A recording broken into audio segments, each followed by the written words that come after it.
Whether you're making a big geographical move of your ranching operation or just getting started and searching for that place you want to put some roots down, first, consider this. That there is no place that's ideal. Today, Chris Jorgensen and Tyler Gardner, who have both respectively managed ranches in various areas of the country and now both currently unit managers for Sunlight Ranch, will join me to talk about the things you need to consider when moving your ranching operation. Ours is a game of cost control.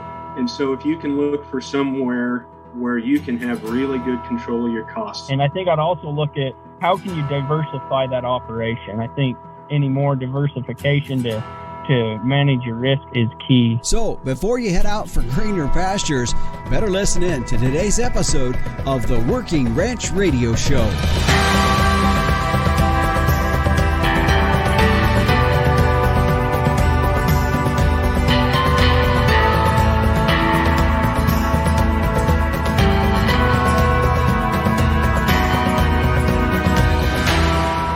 Welcome you here to the Working Ranch Radio Show. I'm Justin Mills. Thanks for joining us here on our program. Just coming in off the road, was down in New Orleans, Louisiana this past week for the 2023 Cattle Convention, and appreciated the opportunity to be able to meet and see a lot of folks down there, but also hear some of the news and information coming out of those kinds of events. Always one that I enjoy listening is the economic outlook and cattle outlook that Cattle Facts puts out there, and of course some of this is coming out. If you're checking your emails, you're probably seeing some of that coming out already, but Randy Block and all the guys there with Cattle Facts giving us not only a weather outlook, but the economic outlook and the cattle markets outlook. And to be honest with you, things it's a pretty favorable report. Now, we all know that we're dealing with inflation, high interest rates, fuel prices are high, and some things like that that really take some of the margin out of these higher cattle prices that we're seeing. But it does look like for the next several years that it's on a trend to see these markets continuing to move higher, especially when we see just simply a supply and demand factor in the fact that we have seen low cattle numbers over the last few years, and it's going to take a little bit before we see the rebound of our cattle numbers in that. So some good news there coming from that as well. Next year, of course, the Cattle Convention will be in Orlando, and so I'll be looking forward to heading to that as well. On our show today, though, we're going to be talking about you might be considering moving your ranching operations. Now, it could be for various reasons. It could be that you're literally wanting to pick up and move from one geographical part of the country to a whole nother different area. But for some, it could be the fact that development's taking place in your area, and you need to move out and look at some other locations so that you can maybe start your ranch or move your ranching operation. And so we're going to be talking about some things to be considering when you're looking at doing that. And I've got Chris Jorgensen and Tyler Gardner. Both of them, as I said in the opening, have managed ranches in different parts of the country. They've got a lot of experience of operating these ranches in a profitable, I'm going to say that very heavily there, in a profitable mindset. And so they're going to bring some of their experience in that, and as we talk through this. And so I'm looking forward to sharing that conversation with you here today. Well, before we get too far, I do want to thank our sponsor of this segment here today, the American Simmental Association. And as I referenced before, just coming in off the road from being down in New Orleans at the 2023 Cattle Convention, was able to sit down and catch up with Chip Kemp with the American Simmental Association and some of the folks there as well, and hear about some of the things that they're excited about and working for. We're going to be bringing you more of that from them later on in future shows. But nevertheless, when we talk about Simmental, one of the biggest things of success that they've had is the fact that heterosis works, and that natural way of putting a little pounds on those calves in a natural way can be done by those sim genetics that are out there, which is why with Simmental, it's more per head, period. Find out more at simmental.org.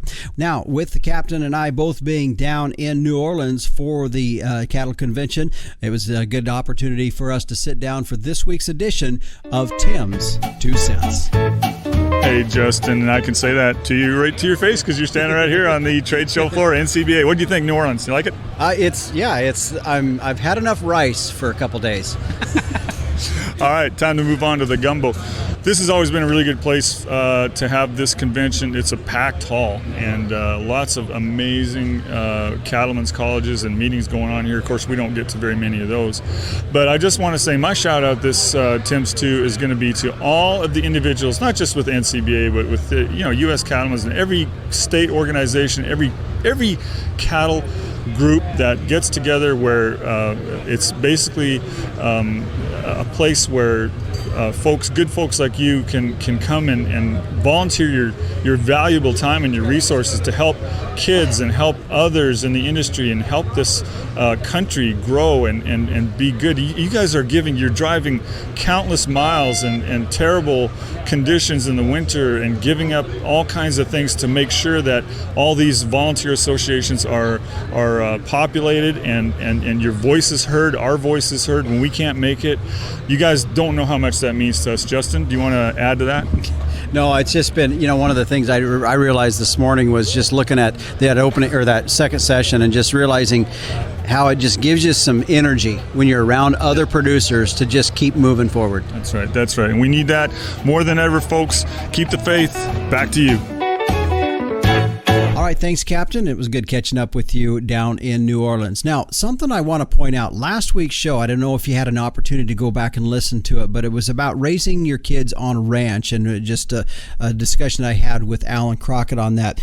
Something that I want to point out is I'd encourage you to go grab the January-February issue of Working Ranch Magazine and look at Tim's article on Topping Out and have your kids read that. If you got kids that you're raising in the house there and they're working there on the ranch, have them read that article, because I think there's a lot of stuff in there too that really ties in, is very relevant to our topic last week on raising kids on the ranch. If you didn't get a chance to go and listen to that, you can find it on our podcast site at workingranchradio.com and take a listen there. By the way, if you do want to get a hold of me about anything you hear on the show or topics or ideas for shows, please feel free to send me an email at justin.workingranch@gmail.com. Well, stay with us. Coming up next, we're going to get into our featured topic, and it's on changing your ranch location, things you might want to be considering if you're looking at doing that. Stay with us. When we come back, we'll get into it on the Working Ranch Radio Show. Starting off in the right direction is essential to gaining an advantage later when you go to market your calves. And I have proof that the right direction is with Sim Angus sired calves.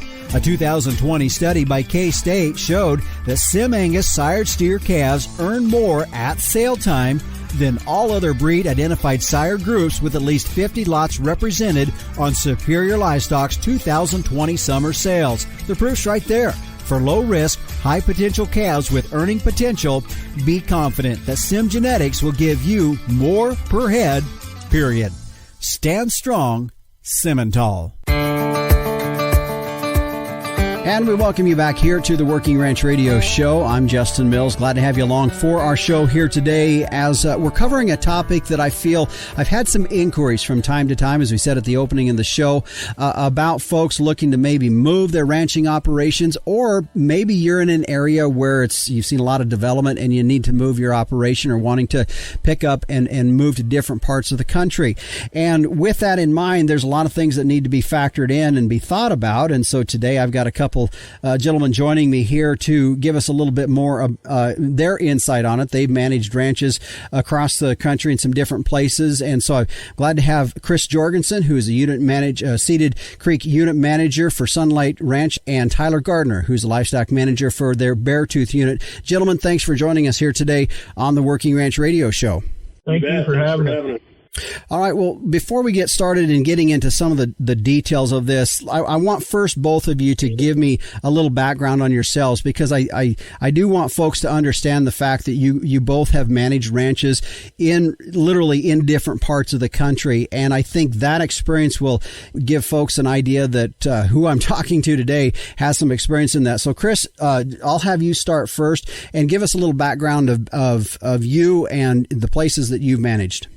I guess I didn't grow up ranching, but something about it kind of stuck with me or called to me. And so that was something I pursued. I'd been around it, but I was, I've been pretty fortunate to have a lot of opportunities. Most of them have been throughout the Intermountain West, Nevada, Utah, Wyoming, Montana. But I've been real fortunate to spend a little time in the sandhills of Nebraska on a pretty intensively managed operation.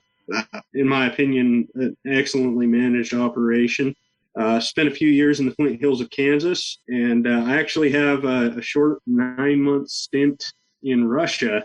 That was, I know there were a number of people here about 10 years ago that jumped on those opportunities. So been fortunate to be around a little bit. Mm-hmm. Okay.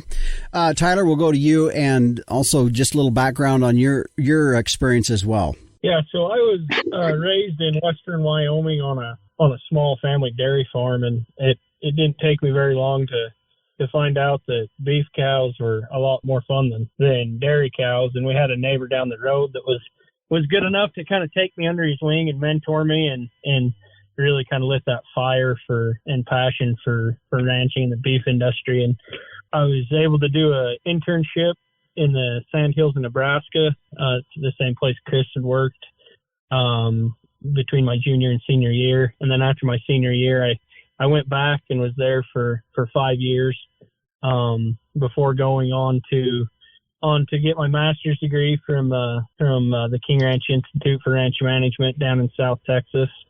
And that was a really great experience. And I was able to see a lot of really cool ranches and do some really high level projects for ranches in Kansas, Texas. And I spent 3 months down in Florida on a large ranch just north of Okeechobee, and was really able to get in with the crew there, and as well see the finances and kind of what it takes to ranch in that part of the world. And then we came back here to northern Wyoming, southern Montana. So I haven't traveled overseas like Chris. So I'm not that diverse, I guess. Well, I'll tell you that Russia experience, and I do remember that, Chris, several years ago. I do remember when there was a lot of activity there, not only in folks going over there, but also a lot of cattle from the U.S. Headed over that direction as well. But that's another show someday, maybe, to talk about how that all went out. Guys, so we all kind of visited about this topic quite a bit. And as I said before, folks, I wanted some guys that had been in different parts of the country. When we look at this idea of moving your ranch, maybe you're in the Midwest, you want to move out further to the West, or maybe you're still in the West and it's a matter of different, maybe you want to move north or move south, or different things that you want to bring into mind. And Chris, I'll go to you first. And I guess as you've had time to ponder this topic, I've talked to you before on the phone on this, let's kind of go through some things, and Chris and Tyler, you guys can bounce things off from this. But let's start. And Chris, from your perspective, what is maybe a couple things right off the bat that you think are pretty critical to be thinking about? I guess the first one that comes to mind is that there is no place that's ideal, and you might come across an opportunity or hear about something and look at that and think, wow, that'd be great, and you might get caught up in some sort of I can't think of a better term, but maybe some giddy optimism about, wow, if I make this change, life's going to be great. I'm going to be, things are going to be so much better. And if we go to this one area, things are going to be easier, better, whatever. There's always going to be something. So if you're considering a change, go in carry a pretty good grain of salt with you. Pay good attention, talk to the neighbors. Find out the hows and the whys. I think about a conversation when I went to Kansas and went and visited a neighbor, trying to introduce myself and get to know people. And he was talking about where I'd come from in central Wyoming. And he asked, he says, well, how big was that ranch you were taking care of? Oh, it was about 80,000 acres. He said, oh, well, how many cows was on there? He was thinking, 10,000. Mm-hmm. And I says, oh, it was probably about 1,000 cows.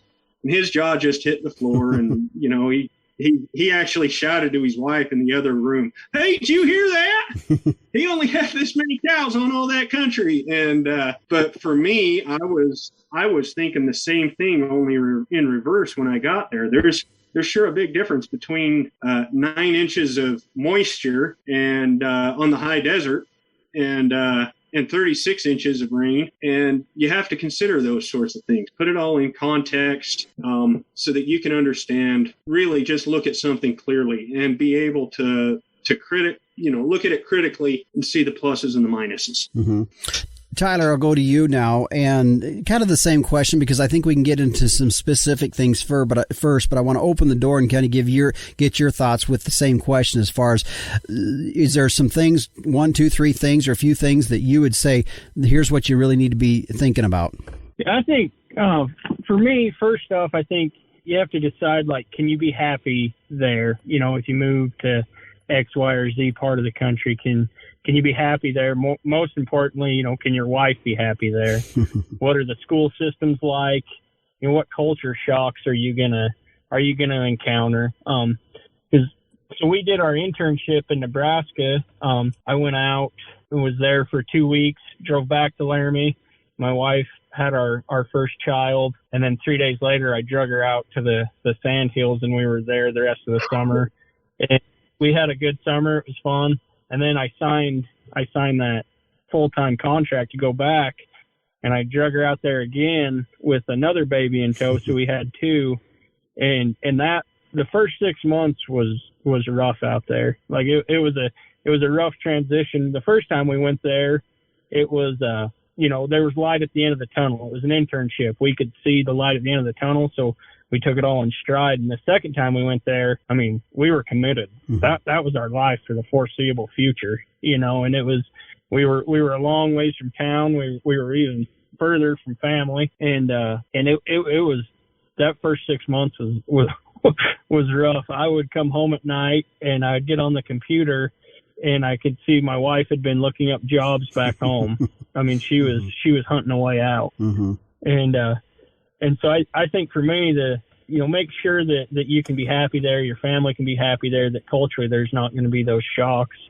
And then, and like kind of what Chris said, you know, get a feel for the culture, get a feel for the country, and what are things that they do there, and why do they do them there? Don't go try to reinvent the wheel and taking what you do from back home and laying it out in that part of the world, because there's probably a good reason why they either do or don't do that. And if somebody's already went through that learning curve, there's no sense in going through it again. Mm-hmm. My guests today are Chris Jorgensen and Tyler Gardner. Both of them are unit managers for the Sunlight Ranch, and we're going to continue more with them. And guys, when we come back, we're going to get more into some specific things like what do we need to be looking for when it comes down to weather and climate and water and the different kinds of rights, surface rights, subsurface rights, water rights, soil type. Just a lot of specifics that we're going to get into, guys, when we come back. So stay with us. You're listening to the Working Ranch Radio Show. Cattle producers, here's a way to put more dollars in your pocket. Put the Amifirm advantage found in all Gain Smart mineral to work in your cow herd. Amifirm is the industry leader in increasing fiber digestion. In fact, research shows putting Amifirm to work increases forage utilization by 10%, reducing overall forage costs and allowing you to graze more animals per acre. That's a big-time return on your investment. To find which Gain Smart mineral formula is right for your herd, visit Gainsmart.com. And we welcome you back here to the Working Ranch Radio Show. I'm Justin Mills. Our topic here today is we're talking about looking at picking up your ranching operation, or maybe looking at a ranching operation in different parts of the countries, and some of the things you need to be considering on. My guest today, Chris Jorgensen. He's the Seated Creek Unit Manager, and Tyler Gardner. He's the Beartooth Unit Manager for Sunlight Ranch. And again, gentlemen, I appreciate you taking the time here to join us on this program. In the first segment, we were talking about your guys' perspective, just asking you a question, a couple things that you want folks to be thinking of as they're looking at those potential moves. And there could be various reasons. Some people just literally wanting to get to a different part of the country. For some people, it could be developments taking place and you're having to move out of a certain area into and be looking at something else. So with that in mind, Chris, I'll go to you first. And there's some things that when we look at these from a production standpoint for a ranch and being a productive ranch? If we're going to try to make this ranch be a profitable venture, let's look from that perspective. And what would be some things that you would want to consider in terms of helping that ranch to be a productive and efficient ranch? I guess what it makes me think of, like I was saying earlier, there's no silver bullet. But I do think that this whole idea that as ranchers, we are selling a commodity, which means we kind of get the price we want. Sometimes we might be able to do a little this or that with our marketing to add some value, but still as a whole, it doesn't happen very often that somebody says, I like your calves so much, here's a blank check to tell me what you want for them. Yeah. So I guess the point of that is that ours is a game of cost control. And so if you can look for somewhere where you can have really good control of your costs, some might say, go somewhere where you don't have to feed. Well, and there are places like that, but I would caution against that, because I would just say go to where you think you can raise your cattle for however much less than what you can sell them for. And, I know of places, some of these high desert places that really don't feed anything. And that sounds like a good deal. But you may have to adjust. You might have to go against the grain of what is being done there traditionally, or what most people are doing. No matter what you're doing, you're going to have to look outside the box. But I would look for somewhere where you have some sort of cost advantage, whether it's access to cheap feed or where you generally don't have to feed, access to markets. There are places in the country where just marketing, getting the cattle to where the market is a huge restriction.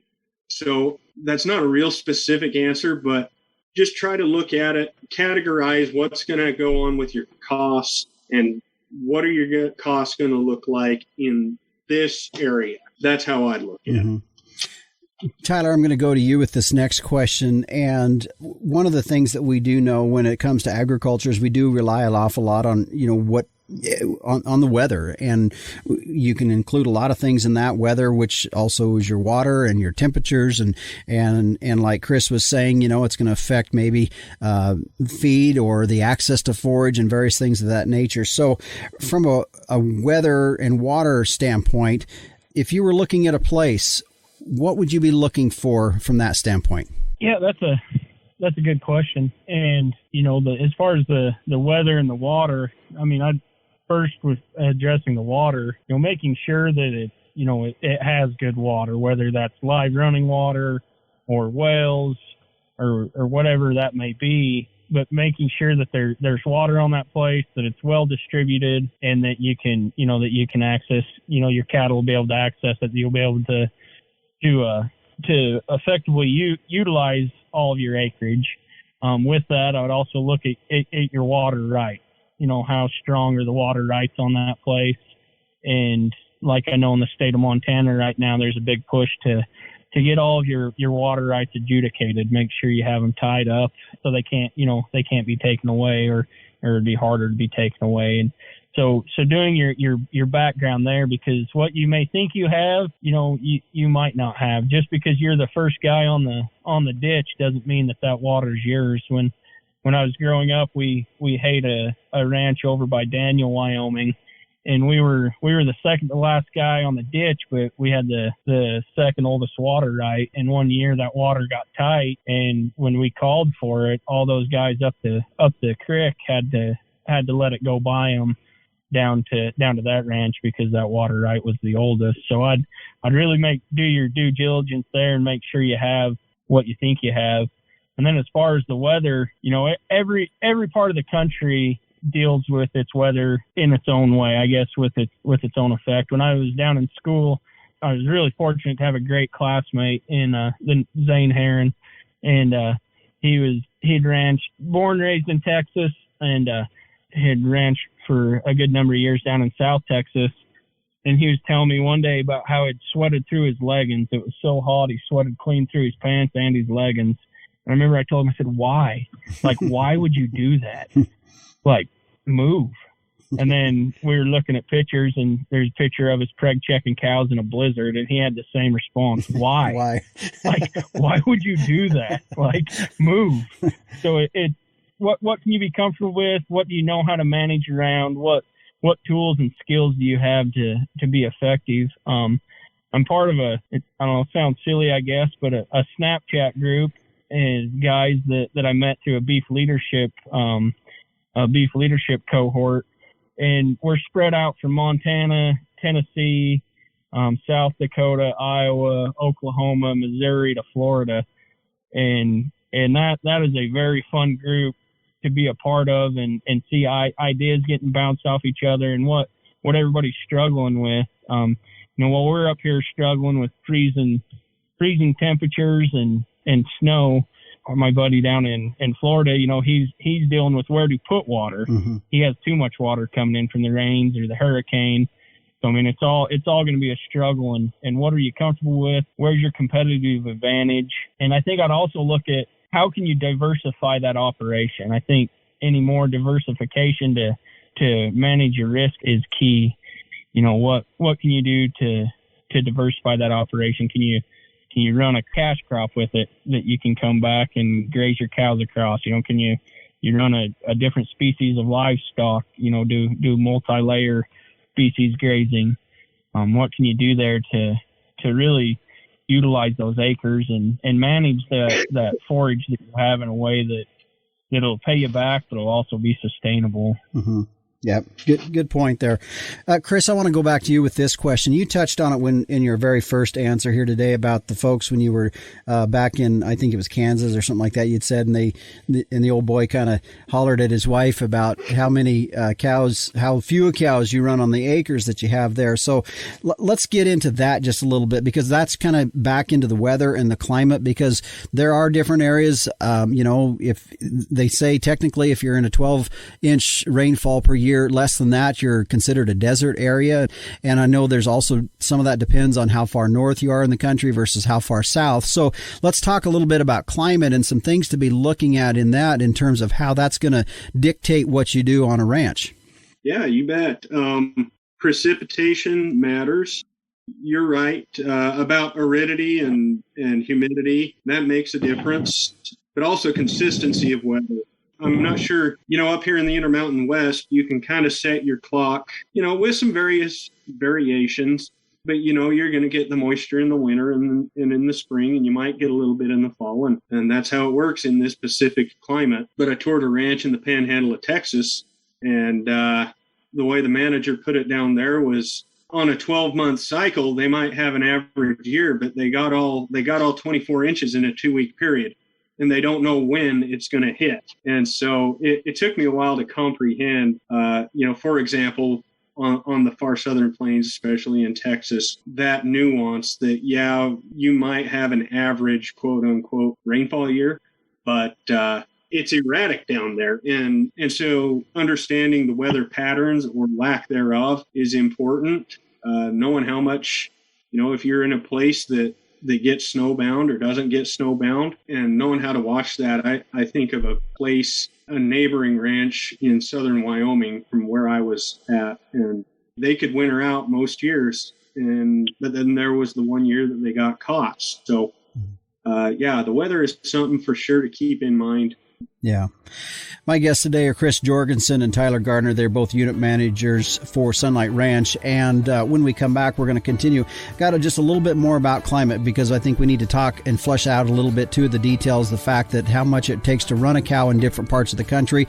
We're going to flesh that out a little bit more. And then, Tyler, you'd also talked a little bit about, diversifying your operation and ways that you can do that. And I want to get into that as well. Stay with us, folks. You're listening to the Working Ranch Radio Show. Set up the next generation for a productive lifetime with Zinpro Avela 4. Achieve productive success in your cows with 20% increased conception rate and a 16-day tighter calving interval. Calves from cows supplemented with Zinpro hit the ground running with improved immunity and 28 more pounds at weaning. Allow your cows and calves to perform to their full potential with Zinpro Avela 4. And we welcome you back here to the Working Ranch Radio Show. I'm Justin Mills, as we are talking today about the idea of if you're going to pick up and move your ranching operation, or maybe you're looking at a ranching operation, and what that would look like, especially if it's in a different part of the country than what you're familiar with, and what some things you need to be keeping in mind under that perspective. My guests today, Chris Jorgensen and Tyler Gardner. They're both unit managers for Sunlight Ranch. And gentlemen, we've talked about some things. You guys have hit some things that I wanted to visit with a little bit about. In the last segment, we were talking a bit about weather and climate and how important that is. Chris, I'll just go a little back with you on this a bit too, because when we get to weather and climate, that's really going to affect our stocking rates or our production that we do have on a ranch, because that also indicates the amount of moisture a place gets and the types of forage that it can grow there. And I know a lot of times when folks are looking at different parts of the country, they're going to be enamored by, wow, look how much more land I can buy there versus what it is here.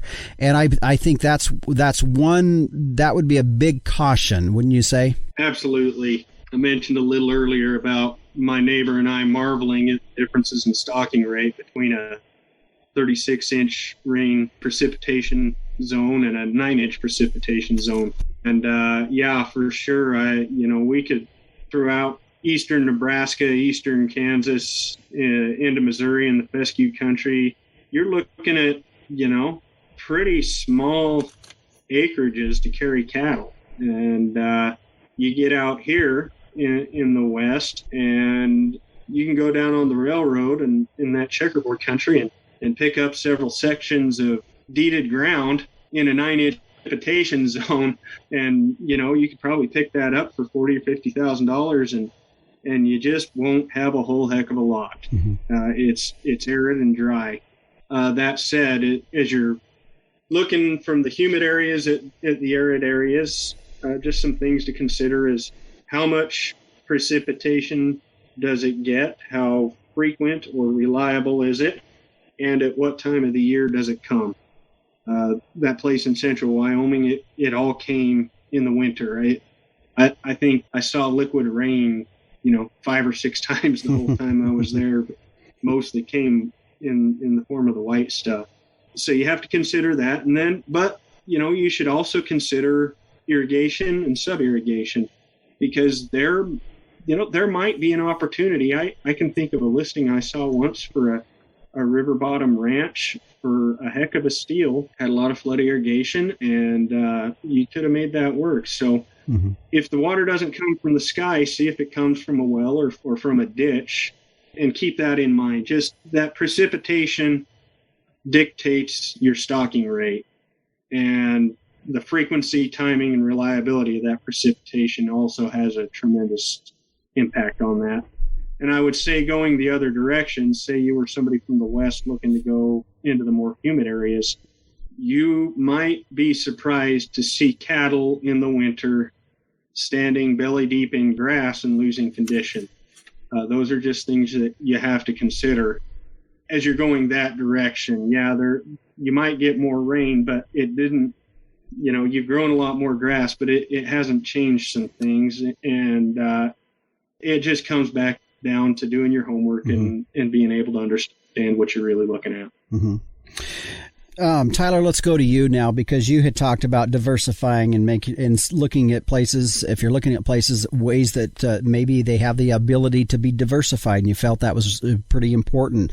And at the same time, you also said, when you go in and looking at those places, what do they do and why do they do that, and take some of that into account. So when you're looking at these places, and sometimes you can be diversified and be only 30. I mean, we could be talking about guys that's just moving maybe 100 miles south or 100 miles north of where they're at now, from flatland to timber country or timber country to flatland. And so when we look at these places from an enterprise standpoint, what do we need to be looking about? Yeah, so and I think it's kind of what part of the country, and you mentioned timber. There's one, that'd be a good opportunity if you're moving into some timber ground. What can you do? Maybe you have timber and you need to do some pasture improvements, to get your stocking rate up and get more grass production.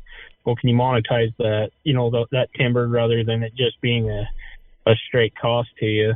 And shoot, maybe your diversification is not necessarily looking at firing up a new cash crop or a new species of cattle, but maybe you start doing some direct marketing to consumers, some ranch raised beef.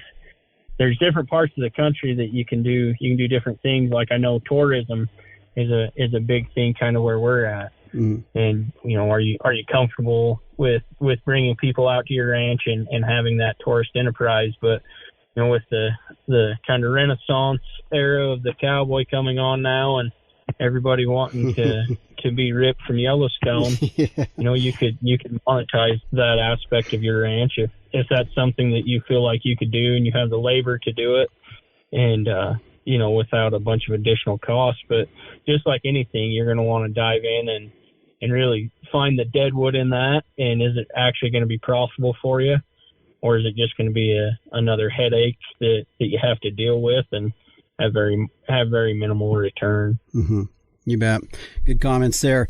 Guys, we're gonna do kind of a quick series here of things, and I'm gonna have you rate some of these items from 1 to 10. And if you have multiple things that rate at the same thing, that's fine. I've got 1, 2, 3, 4, 5, 6, 7, 8 items that I'm gonna say what they are, and I'll have you guys on a scale of 1 to 10 kind of give me a rating on where you think those should be when it comes to your decision factors or your decision tree if you're looking at moving to an area. Okay, so you guys good with this? We'll get started here, and I'll call each one of you out and have you give me an answer on that. We're going to start, and some of these we're going to go back through some of the things we've kind of already talked about. So Chris, I'll go with you first of all, and on a scale of 1 to 10, weather and climate, what would you give that?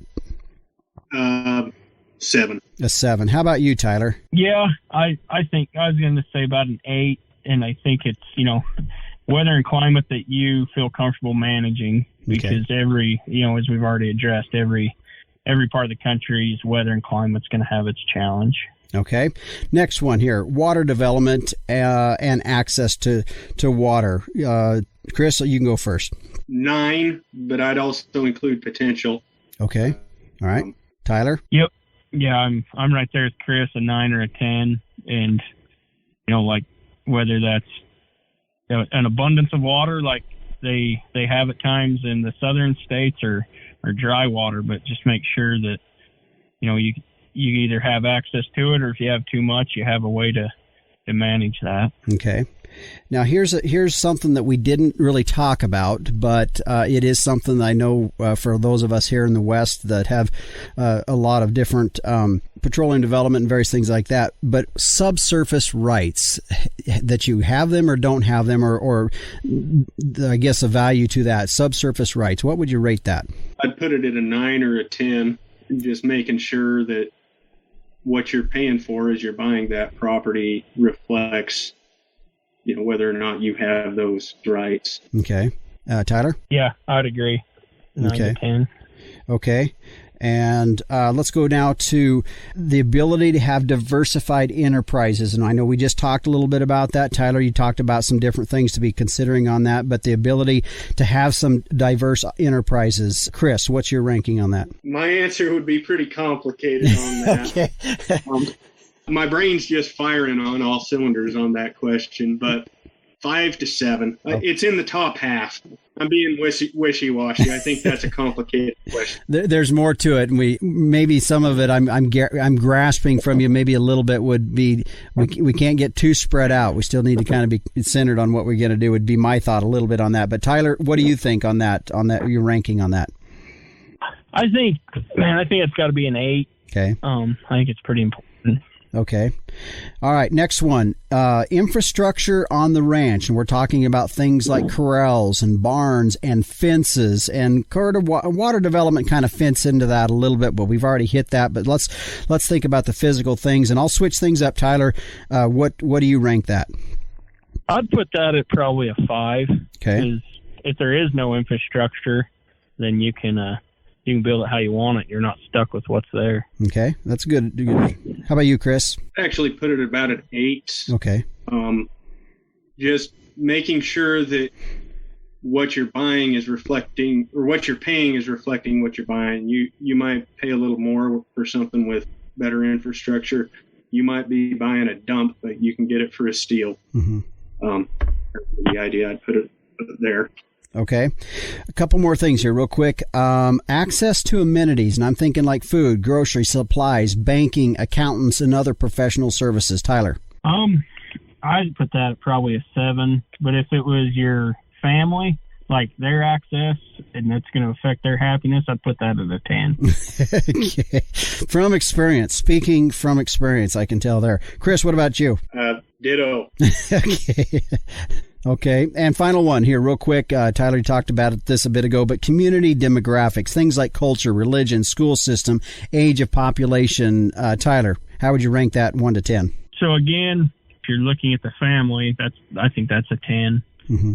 Most ranchers are hermits anyway. We very, very rarely leave. So if it's just the individual guy, I don't think it's as high. But if mom ain't happy, nobody's happy, as they say. Yeah. Chris? Oh, I would agree. Yeah. I can think about some of the cultural incongruities that I've run into. I echoing Tyler's sentiment. I'm probably more of a hermit than most, but sometimes you clash, and that's just how it is. Mm-hmm. So you do. That's probably a 10. Yep. Okay. Well, guys, we're kind of running out of time here. I wanted to give you both a final chance to maybe give your final thoughts, but we're going to need to get going here. I do appreciate you joining us. I think you've offered a lot of different insight and firsthand experience. I appreciate the stories that you have with the comments, because I think that explains that there's, here's what I'd suggest and here's why. It was very helpful for all of us. So to both of you, I appreciate you joining us here today on the Working Ranch Radio Show. Thank you for having us. You bet. Thank you, Justin.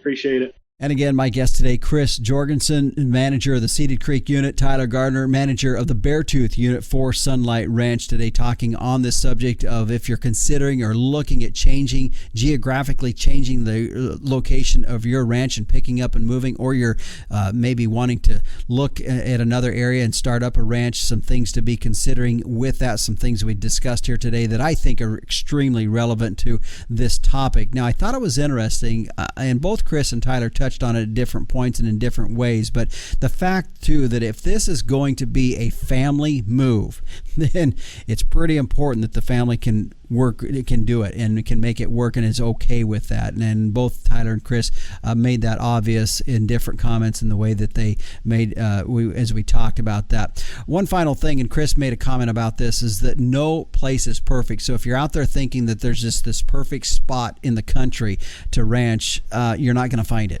Now, there's definitely some places you shouldn't go or probably should not really consider, but at the same time, if that you're looking for that perfect place, you're just not going to find it. You got to find the place that you can manage within the elements that you're going to be dealing with there, and I thought Chris did a good job of pointing that out as well. Well, stay with us. When we come back, meteorologist Don Day joins us as we take a look at our long-term weather. We'll be back on the Working Ranch Radio Show after this. Don't keep your cow-calf herd data in a notebook. Keep it in the cloud with Performance Ranch and say so long to decoding handwritten notes. Performance Ranch is an easy-to-use app that simplifies record-keeping and makes decision-making easier. Keep track of herd inventory, monitor health records, and manage costs, all from your iPad or iPhone. Group texting important herd data? Delete it. Use Performance Ranch instead. Go to performancelivestockanalytics.com and be the first to know when Performance Ranch is ready to launch. And we welcome you back here to the Working Ranch Radio Show. Justin Mills. We're joined now by meteorologist Don Day with a look at our long-term weather. And Don, both you and I, this last week down in New Orleans, not too bad of weather down here as it was, but I know folks coming through Dallas, boy, they really hit the middle of that storm as it was migrating from Dallas all the way up through the kind of up to the north and the east.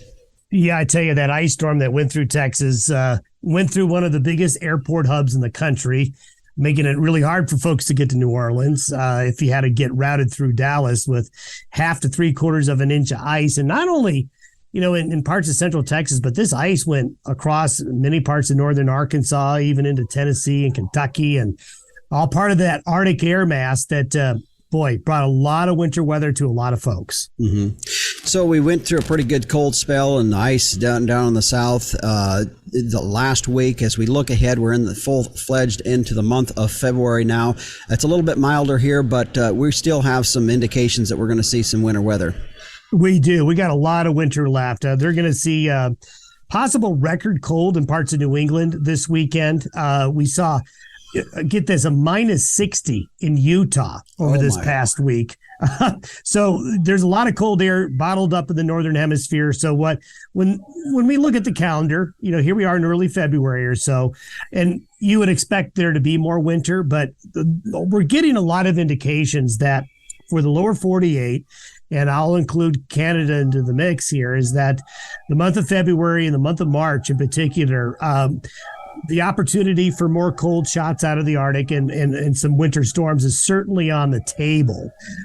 So while we don't expect, I would say in the next week, anything major with the weather, as we get into the week of Valentine's week and then the last half of February, do expect the storm activity to pick up, and we will see some rain and snow return to the far west coast again.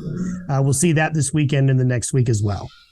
All right. So looking out as we with the La Nina forecast out there, I know as a lot of folks coming off of the cattle convention, there was an update by Cattle Facts on a weather outlook, and of course we've had the same conversation here that we know that La Nina is fading, and in that neutral territory, is that in that neutral element, is that going to be? Are we going to see that neutrality just kind of weather-wise across the country affect that? Yeah, and the answer is yes, and I think we've already seen it. I mean, I think we have seen the weakening La Nina have impact with the big rains and the big snows that hit California and parts of the west central United States. That is kind of an indication that things are changing out in the Pacific with those sea surface temperatures. And the most recent data that we have continues to suggest that this trend will continue.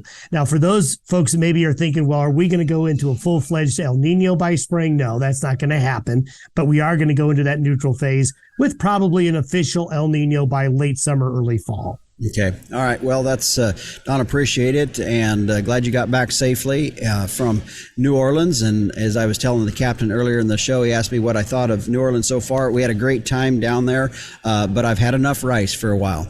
I bet you have. All right. Well, thanks for joining us here on the Working Ranch Radio Show. Thanks for having me. And again, that was meteorologist Don Day with a look at our long-term weather. His website can be found at dayweather.com. You can go and find his daily video podcast that he kicks out every Monday through Friday morning. Oh, by the way, if you're thinking of maybe a rain gauge or some other weather-related materials and things you might be looking for, check out his website as well at dayweather.com. Well, stay with us. When we come back, we'll put a close on this week's edition of the Working Ranch Radio Show. Do you have a young child, grandchild, niece, or nephew that loves the weather and wants to learn more? Day Weather has produced a children's weather journal full of weather facts, fun weather experiments, coloring pages, and pages to record weather observations for every season of the year. The weather journal is for ages 3 to 7 and designed to be fun and educational. The interactive weather projects are fun for the whole family to take part in. For only $10, the Day Weather Journal is a great gift idea for any occasion. Click on our Amazon link to order at dayweather.com.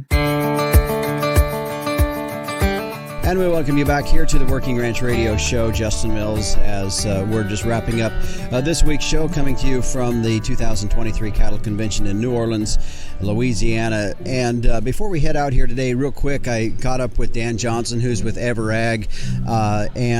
Dan, one of the things, as you know, when we come to these kind of conventions, is the fact that we get to see and kind of hear some of the latest things coming down the line. And I know when it comes to risk management element, something new for producers out there.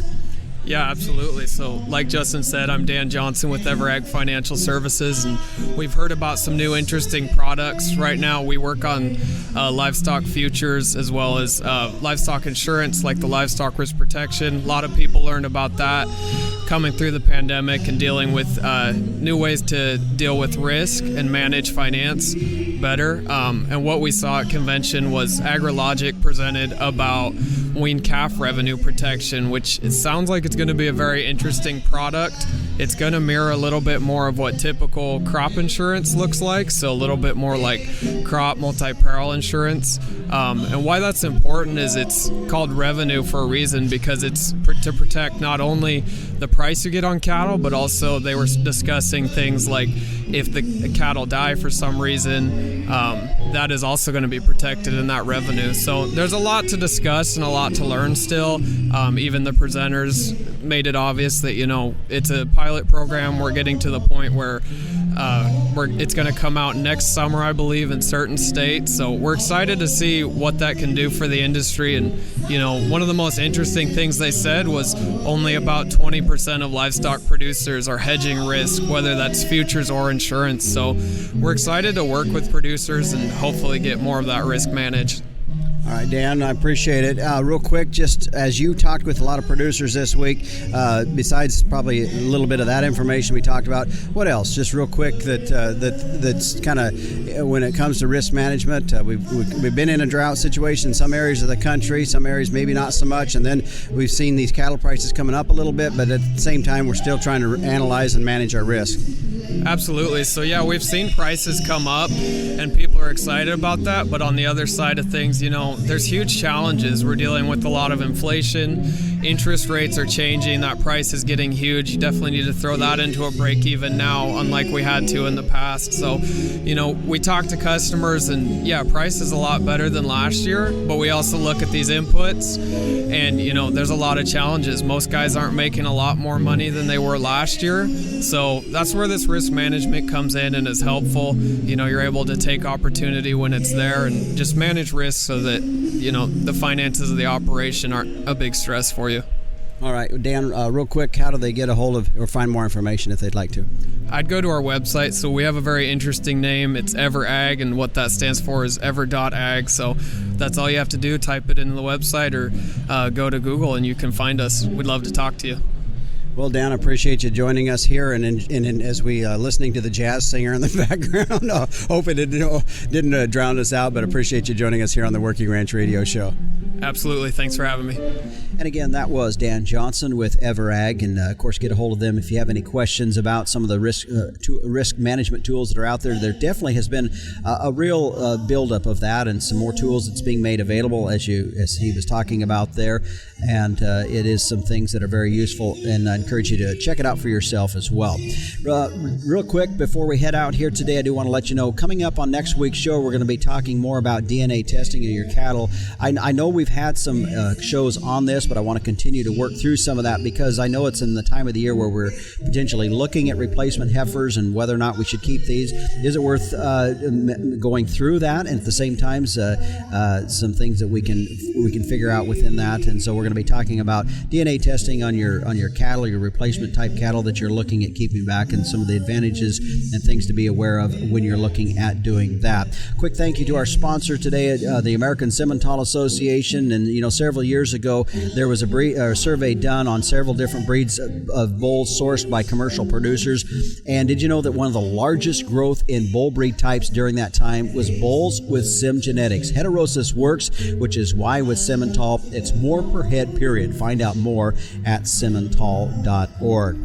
Well, again, if you'd like to get a hold of me about something you heard on the show, a topic you'd like us to cover, please reach out to me. My email address is justin.workingranch@gmail.com, or you can give me a call at 307-363-COWS.